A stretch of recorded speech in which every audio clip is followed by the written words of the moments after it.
Today's video does contain subject matter that some viewers may find disturbing, and viewer discretion is always advised. And if you have a story you would like to send my way, just go to astheravendreams.com and click that button to do so. And of course, thank y'all.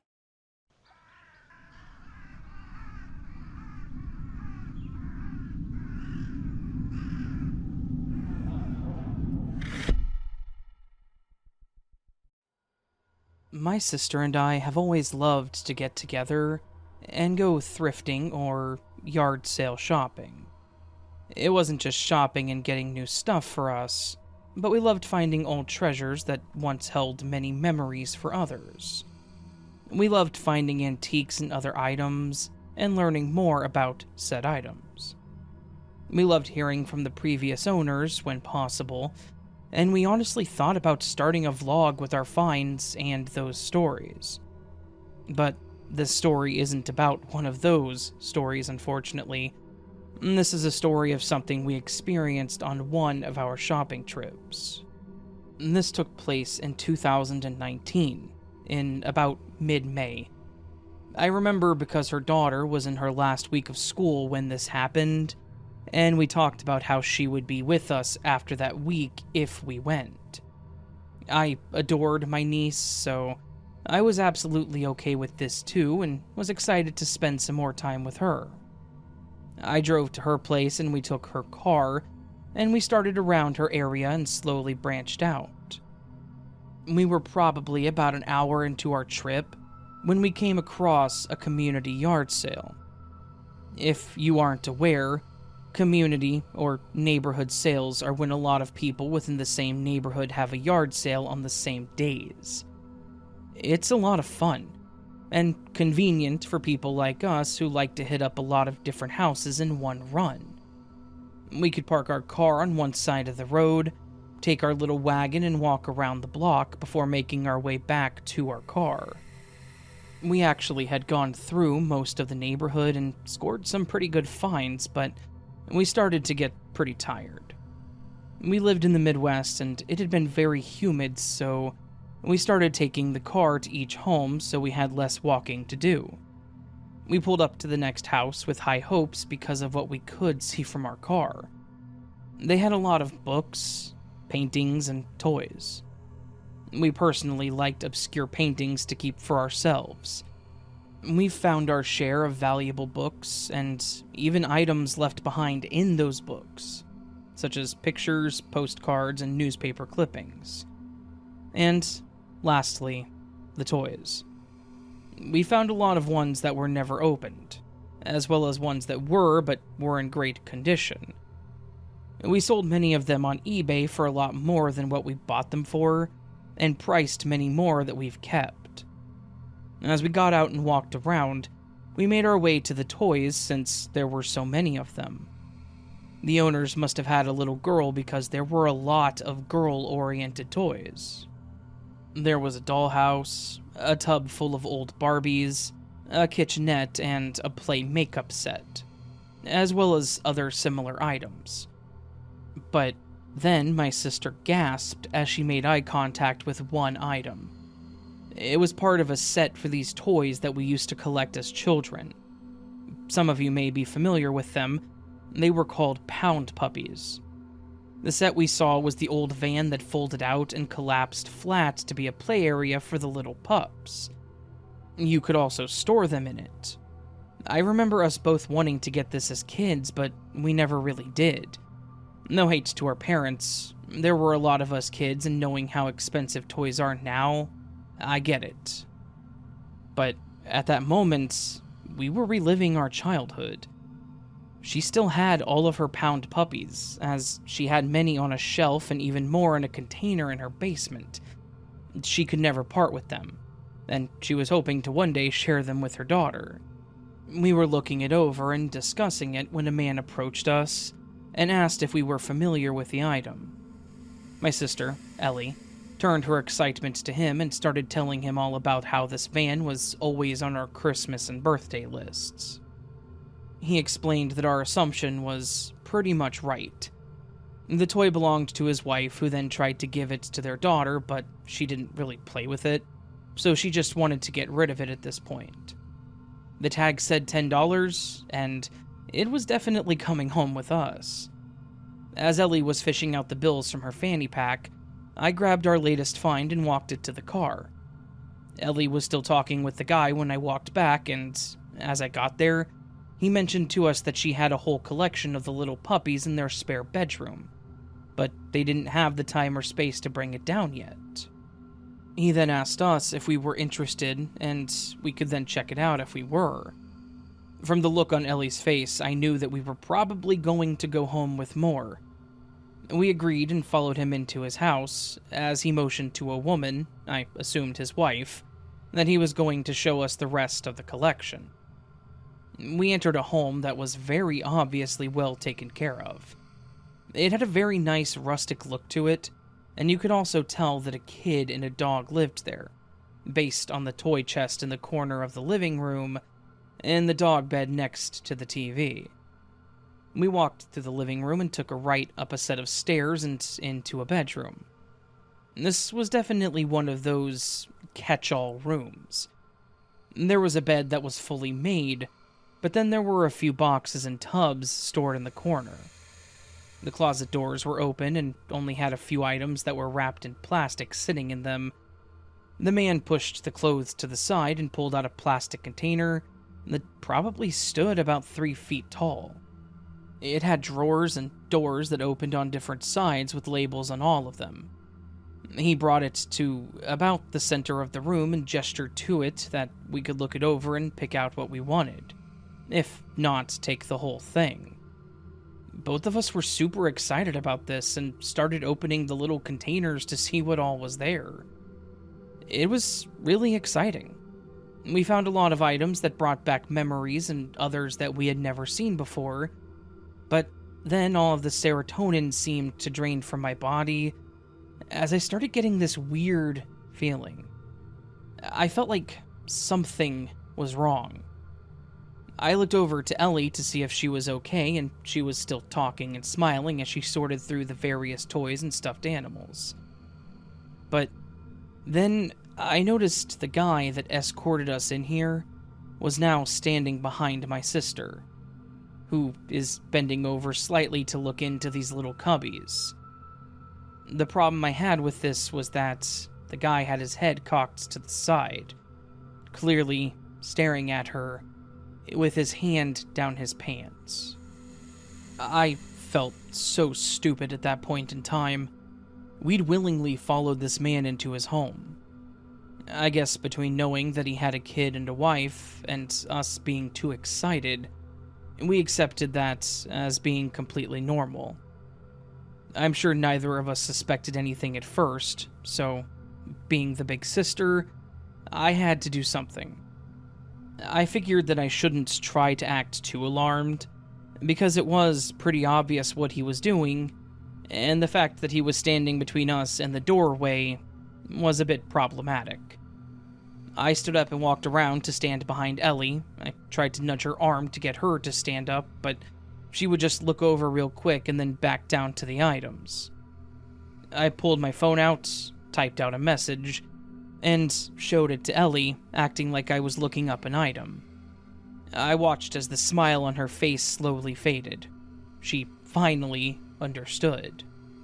She quickly stood up, and we started walking out of the room, just saying, "Okay, we're good." You could hear the guy walking up behind us, and he started talking about how we didn't look at everything, and was adamant, asking us if we were sure, or if there was anything else we were looking for. I said no, and I followed behind Ellie through the doorway and down the stairs. This guy then shoved past us and jumped in front of the front door, stopping us from being able to open it. My sister asked him what the hell he was doing, and sensing the desperation in his voice, he asked us if there was anything else in the house that we were interested in. I really felt like he was grasping at any reason to keep us in the house, which made me worry even more. My sister said that there wasn't, and that we just wanted the few things that we were holding. Then the desperation really started showing. This man actually asked us if we were willing to have a quickie, and if we were, we could just have the whole container for free. Before I could react, Ellie lost it. She started screaming at him, saying, "What the hell is wrong with you?" She mentioned his wife being right out front and then threatened to call the police. I was already pulling out my phone at this point, but the guy backed away from the door with his hands up, and his only response was, Okay, but don't mention this to my wife, please." Ellie shoved past him, and we both dashed out the door. As we ran down the front stairs, Ellie shouted to the woman that her husband was a creep, and we ran to our car. I watched from the passenger side as he stood by the door and the wife was standing at the bottom of the steps with her arms out to her side. Her body language was pretty telling as to what was going on. And that was the last time that we saw or heard from that guy, or went to that house, obviously. We left and immediately started recapping all of what had just happened. We thought about whether we should call the cops, but figured they wouldn't be able to do much since he didn't touch us, and we were able to get away, and we were in his house. We just shook off the creepy vibes that we had, grabbed some Starbucks, and chilled out for a bit. We were definitely done for the day. We both agreed that it was pretty stupid of us to go in there, and agreed that we would never let that happen again. If anyone wants to show us something like that, they would have to bring it out to us. But, at the very least, we did get a few of the little puppy stuffies at no cost. We just took it as payment for the trauma that he caused us.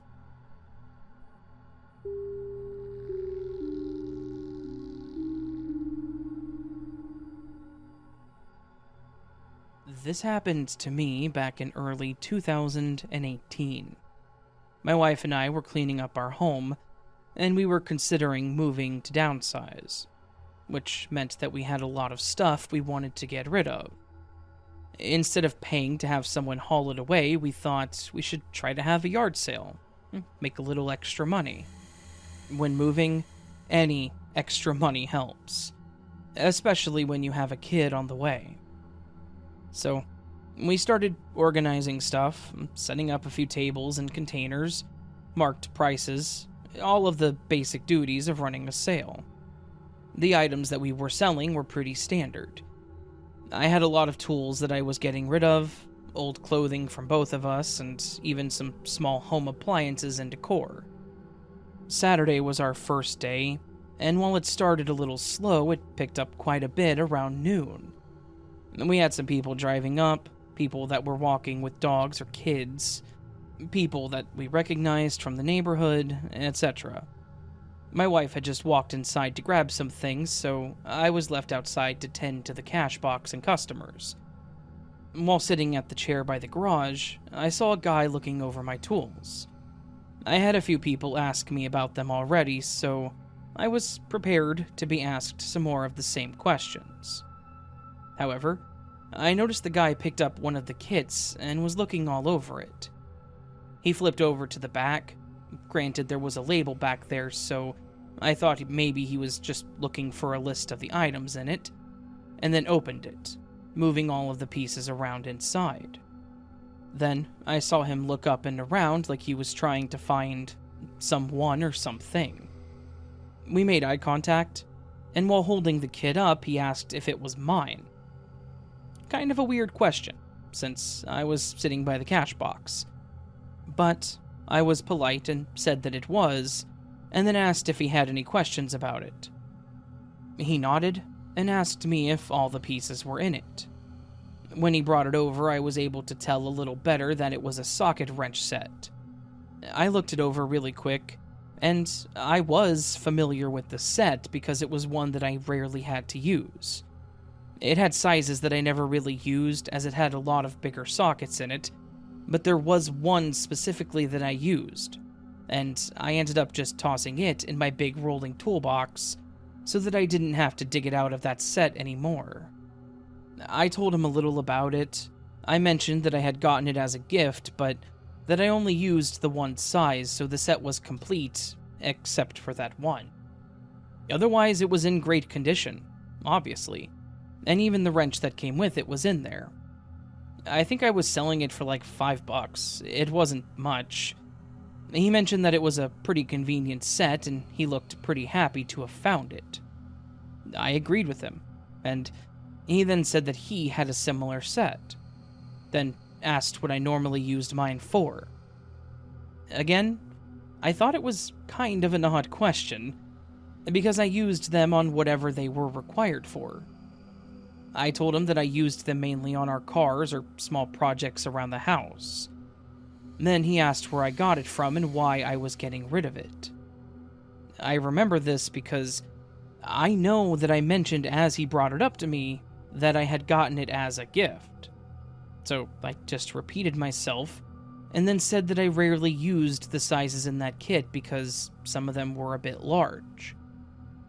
This was when I noticed that, between his questions and his change in demeanor, our friendly conversation was starting to sound a bit more like an interrogation. He then asked me when I got the kit, why it wasn't a complete set, and even asked again where I had gotten it from.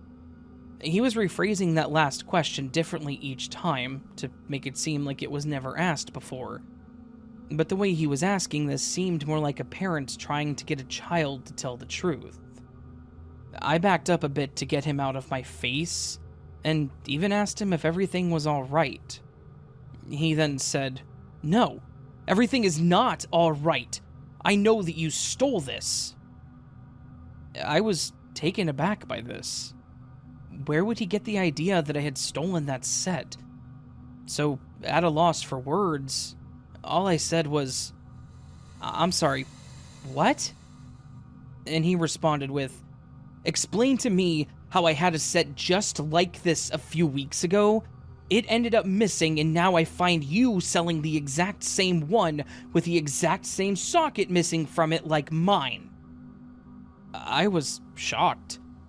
This random guy standing in front of me had the audacity to approach me at my yard sale and accuse me of stealing?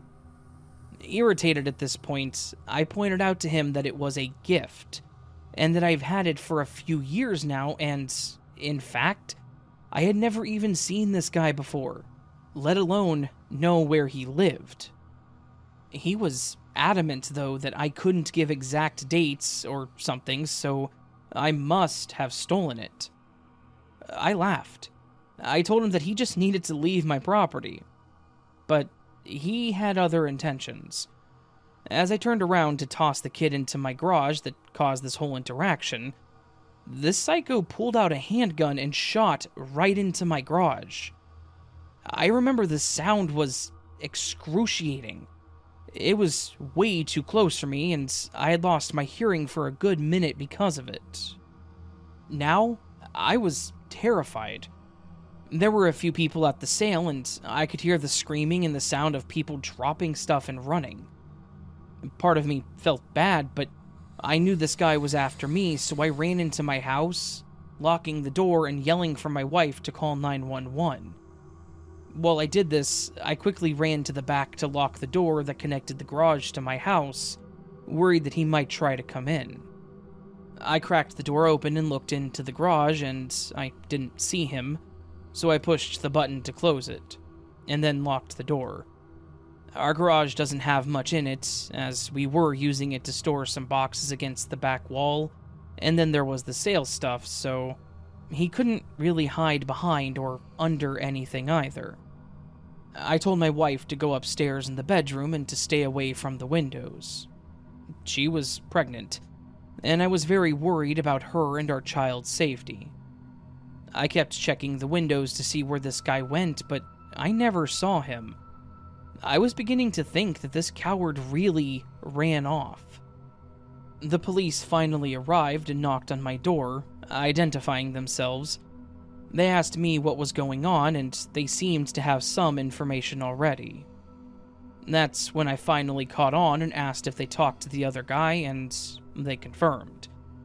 That guy was sitting in my driveway, and talked to the cops when they got there, as if he was the one that had called for them. He told them that I had stolen the damn set again and wanted me arrested. However, he left out the gun part, and when they asked about it, this guy completely denied all of it, saying that it never happened. Of course, I explained to them everything, and I even led them to the garage so they could find the bullet hole, which they did. He managed to shoot the back wall, and by some miracle, the bullet was still lodged into the wall. I was incredibly thankful that it didn't go through, and even more so that my wife wasn't in the kitchen at the time, which was on the other side of that wall. She was in the laundry room and ran upstairs when she heard the sound, thinking it was just something that fell. So, anyways, they had checked the guy and, of course, found his gun on him, so they detained him and had him by their car and had me come out and talk so that they could see the item that started this whole thing. I showed them the set and explained to them how it was a gift, so I didn't have proof of purchase, but I did pull the one out of my toolbox to prove it was the one from the set, because the brand logo was etched into the socket. They handed me the set back, smirking, and walked away asking me to wait there. They talked to the guy that was in the back of the car and then came back to me and asked if I wanted to press charges. You could bet your ass that I did, too. The dude couldn't even prove that he owned the same set, and to top it all off, he lived a few blocks over. He was just driving around and saw the sale sign and stopped by. Why would I rob a house a few blocks over from my place, steal one specific socket set, and then nothing else? Hell, if he was nicer, I may have even given him the set for free. Of course, he was ordered to pay for the damages, and we also got a restraining order, even though that part wasn't as important. We moved about 8 months later, but I'm quite hesitant in having another yard sale. I guess from here on out, I'll just donate my stuff.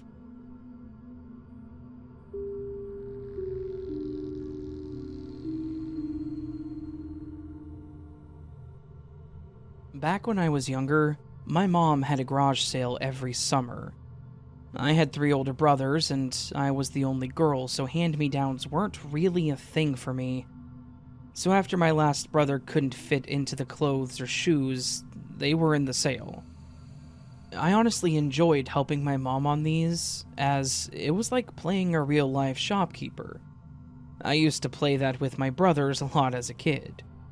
I also had this genius idea, like a lot of kids do, to sell lemonade and cookies too. When I got a little older, I think I was around 14 or 15, I was always trying to make my own money. So when my mom offered to give me the money I made on my stuff, I agreed to sell a lot more. I had some old clothes that I didn't want to get rid of, even though they didn't fit or were torn up. They held good memories, so I didn't want to part with them. I also had some toys that I didn't play with that I kept for similar reasons. My mom didn't like the clutter, so any extra stuff that wasn't necessary, she always tried to get rid of it. So I pulled out all the stuff that I didn't need anymore, and she set up a table specifically for my stuff. And they all had pink stickers, so I knew what belonged to me. I was ready to collect my shopping funds at this point. The sale started slow, but it was alright. I sat out there by the cash box, typically doing stuff on my phone while my mom organized, put more stuff out, and then mingled with the neighborhood shoppers. At one point, there was a guy who showed up alone in a small convertible. He looked normal. He was in jeans and a t-shirt and just slowly made his way to each table and bin that my mom had set out.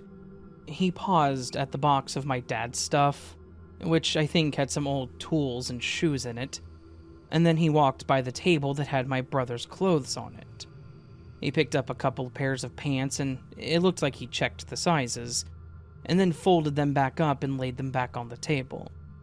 The next table had my mom's clothes and my clothes on it. He again picked up a few items, and one of those was a pair of my old jeans. I remember him holding them out and looking them up and down, almost as if he was inspecting them. Then he flipped them over to the back and kind of smirked. I figured it was because the back had something written across the pockets, like Angel.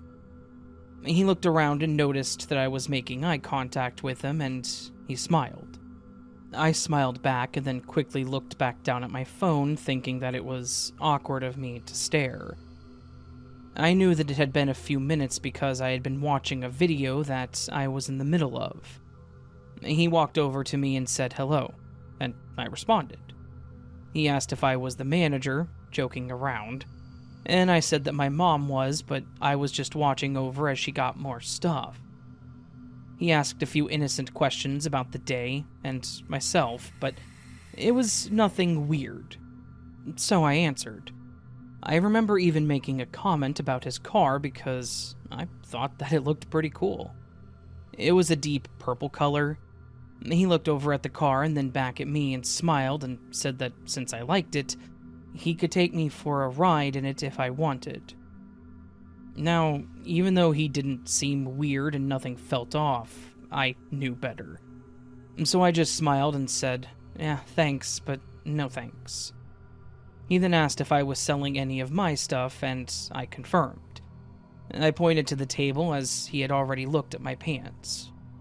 I also remembered this because I felt like my stuff was pretty obvious.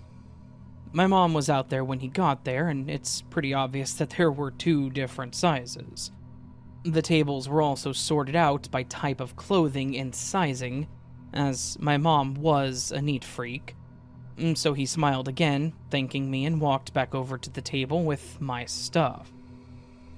I snuck a few glances up from my phone to see him still looking through my clothing.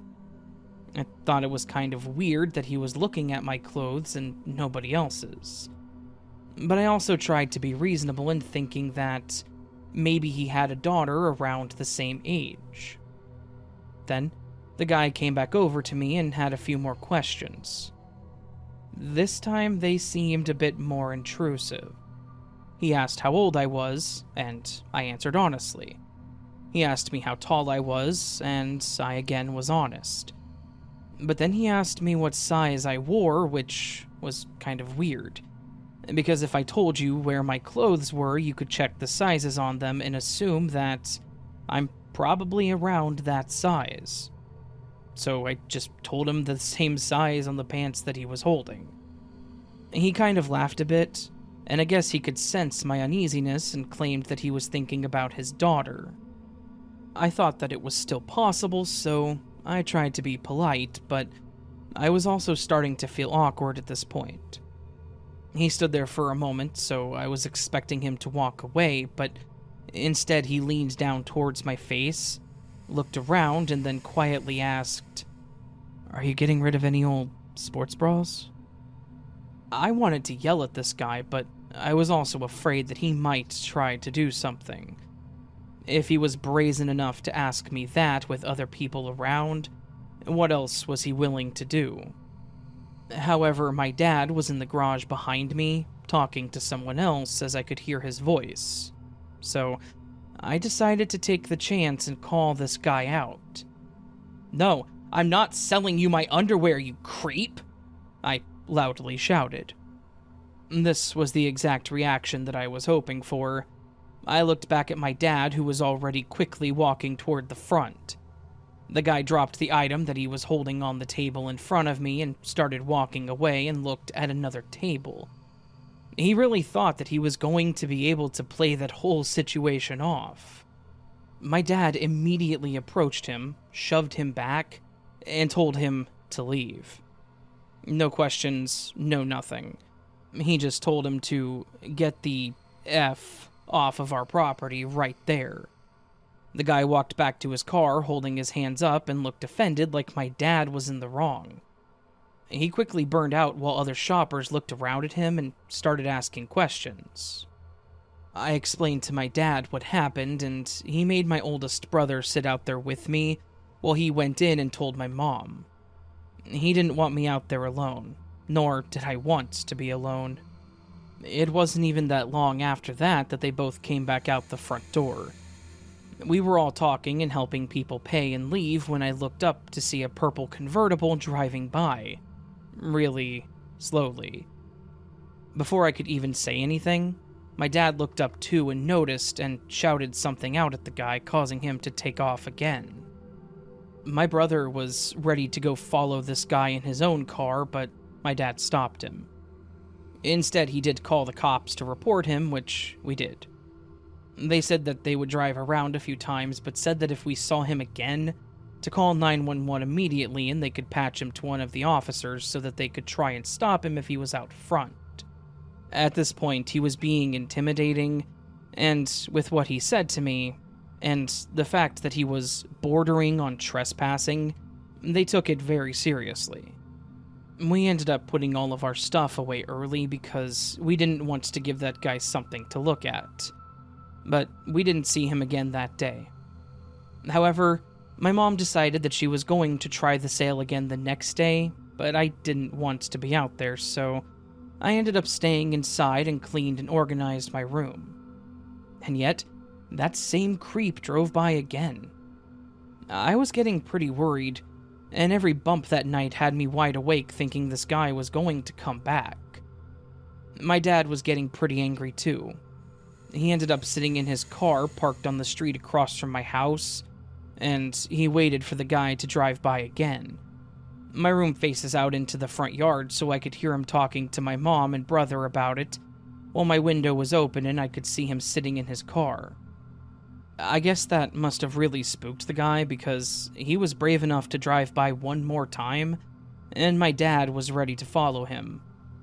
I heard my mom shout, the convertible guy burned out again, and then my dad followed them. We had more cops over as my mom explained to them what happened. I don't remember how long it was when my dad finally came back. He said he was following him for a while until he got on the highway, going at some pretty dangerous speeds. My dad wasn't willing to humor this, so he slowed down and came back home. As far as I know, they never caught the guy, but we never really saw him again after that. The conversation I had with him was creepy enough, but knowing that he was driving past our home, not only the day of, but the day after that encounter, it was pretty disturbing. It still creeps me out thinking about what he was planning. But, thankfully, we never did see him again. I just hope he didn't try to do that or anything else to another unexpected girl.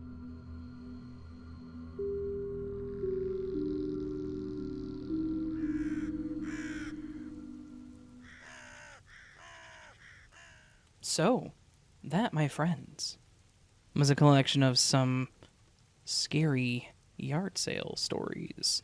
Stories involving yard sales, garage sales, or stoop sales if you live in Brooklyn, which I don't. That's a reference that no one's gonna get, I promise you that. Anyways, yeah. Yard sale stories. Interesting topics, interesting stories. Took me a while to get these all together, so hopefully y'all enjoyed them. Never really did yard sales. My mom probably doesn't anymore, but did pretty heavily whenever I was growing up, but it just wasn't my thing. We had one yard sale, I think, whenever I was a kid, but I was... strange core memories of me sitting in the driveway with one of my toys trying to figure out why nobody was buying this random toy that I had sitting in front of me. I don't know. That's all I remember. It didn't have a price on it or anything. It was just me being a child, like, why no one buy toy? Not understanding that one of the first steps of commerce is that you have to price and present. I was a dumb kid. Anyways, hopefully you all enjoyed these stories. If you did, please do hit that thumbs up button. If you're new to the channel, please consider subscribing and turning on notifications, of course. Hit that bell, ring the bell for notifications, whatever you want to say. I don't ever tell you guys to do that, to tell you to subscribe. Anyways, you can also go down below, leave me a comment of your thoughts, how you're doing. Do you do yard sales? Ever?